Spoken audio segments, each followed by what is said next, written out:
સુરતના રાંદેર વિસ્તારમાં વધુ એક યુવકે આત્મહત્યા કરી હોવાની ઘટના પ્રકાશમાં આવી છે। રાંદેર વિસ્તારમાં આવેલ ભુવનેશ્વરી સોસાયટીમાં ઘર નંબર 20માં કૃષ્ણા રાકેશભાઈ રાઠોડ પોતાના પરિવાર સાથે રહે છે।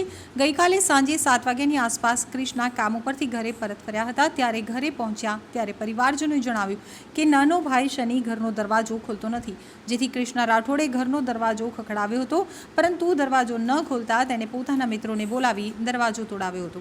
આ દરમિયાન 19 વર્ષીય શનિ રાકેશભાઈ રાઠોડે આપઘાતનું પગલું ભરી લીધું હતું। આ અંગે 19 વર્ષીય મૃતક શનિના ભાઈ કૃષ્ણા રાઠોડે જણાવ્યું હતું કે ગઈકાલે સાંજે હું 7 વાગે ઘરે પહોંચ્યો ત્યારે મારા મમ્મીનો ફોન આવ્યો કે શનિ ઘરનો દરવાજો ખોલતો નથી, એટલે મેં કહ્યું કે રસ્તામાં શું આવું છું। મેં ઘરે આવી તરત જ ઘરનો દરવાજો ઘણા સમય માટે ખખડાવ્યો, પરંતુ દરવાજો ખોલ્યો ન હતો। આખરે મિત્રોને બોલાવી ઘરનો દરવાજો તોડાવ્યો હતો। આ દરમિયાન મારા મમ્મી ઘરની અંદર ગયા ત્યારે મારો ભાઈ શનિ પંખા સાથે લટકતી હાલતમાં મળી આવ્યો હતો, જેથી મારા મમ્મી ગભરાઈ ગયા હતા। ઘટના બાદ તાત્કાલિક અમારાથી ન જોવાતા તેને પંખેથી નીચે ઉતારી લીધો હતો અને એમ્બ્યુલન્સને બોલાવી હતી। જોકે એમ્બ્યુલન્સમાં હાજર ડોક્ટરે તપાસી કહ્યું હતું કે આ વ્યક્તિનું મોત થઈ ગયું છે, જેથી તમે પોલીસને જાણ કરો। તાત્કાલિક અમે પોલીસને જાણ કરી હતી, જેથી પોલીસે લાશને પીએમ અર્થે ખસેડી શા માટે શનિ આ પગલું ભર્યું તે દિશામાં તપાસના ચક્રો ગતિમાન કર્યા છે। અત્રે ઉલ્લેખનીય છે કે મૃતક 19 વર્ષીય શનિ રાકેશ રાઠોડ ચોકલેટ ડિલિવરીનું કામ કરતો હતો। ગઈકાલે સાંજે તેને અચાનક આ પગલું ભરી લીધું હતું। શનિના પરિવારજનોએ જણાવ્યું હતું કે બપોર સુધી શનિ બધા સાથે વાતો કરી રહ્યો હતો, મિત્રો સાથે સમય પસાર કરી ઘરે આવ્યો હતો અને અચાનક આ પગલું ભરી લીધું હતું।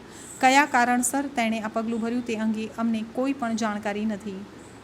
આ ઘટના હું કામેથી 7 વાગે આવ્યો ને ત્યારે મને ખબર પડી કે ભાઈએ દરવાજો બંધ કરેલો છે ઘરમાં, ને અમને લાગ્યું કે હુઈલો હે, ઊંઘમાં હે, તો અમે લોકો દરવાજો તોડ્યો તો અંદર ભાઈ ફાંસી ખાઈને થઈ ગયેલા। આ ભાઈનું પૂરું નામ શું છે? શનિ નામ છે મારા ભાઈનું। શનિ, એની ઉંમર 19 વર્ષ। શું કામ કરતો હતો? એ ચોકલેટમાં કામ કરતો હતો, ડિલિવરીનું। તમે ક્યાં રહેવાનું તમારું રાંદેર? રાંદેરમાં આપણે બોટનિકલ ગાર્ડનની સામે। એને જે આ પગલું ભરેલું છે એનું કોઈ ચોક્કસ કારણ કે એને કેવી રીતે આ પગલું ભર્યું એ બાબતે કોઈ તમને જાણ કરી હોય એવું કંઈક? ના, એવું તો કઈ જ નથી। હું તો હજુ કામેથી આવ્યો ને તો મમ્મી લોકો બહાર હતા, એ માર્કેટેથી આવેલા ને તો એ કહે કે નાનો ભાઈ દરવાજો નહીં ખોલતો, કિયારનો કલાક જેવું થઈ ગયું છે। તો હું ગયો, હું પણ દરવાજો બહુ ઠોક્યો પણ દરવાજો ખોલતા નહીં હતા કોઈ। તો પછી મજબૂરનમાં મારા દોસ્તારને બોલાવીને મેં દરવાજો તોડાવ્યો। પછી મમ્મી અંદર ગયા, મમ્મી ગભરાઈ ગયા અને અમે વહેલા દોડ્યા તો ભાઈ આવું બધું કરી નાખેલું હતું। તો અમારાથી જોવાયું નહીં તો અમે લોકો એને ઉતાર્યો। એને પછી ઉતારીને હોસ્પિટલ લઈ આવેલા છે? અમે હોસ્પિટલ લઈ લાવેલા હતા। અમે ડાયરેક્ટ એમ્બ્યુલન્સને ફોન કર્યો, પહેલા એમ્બ્યુલન્સ વાળા આવ્યા, ચેક કર્યું, આખું શરીર ઠંડુ પડી ગયેલું હતું ને એટલે એ લોકોએ ના પાડી દીધું કે ભાઈ પોલીસ કેસ કરવાનો। પોલીસ વાળાને ફોન કર્યો, એ આવ્યા, એ લોકોએ બધું અમારી પાસે જાણકારી લીધી।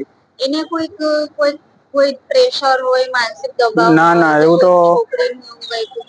તો કઈ ખબર નહીં હતી અમને।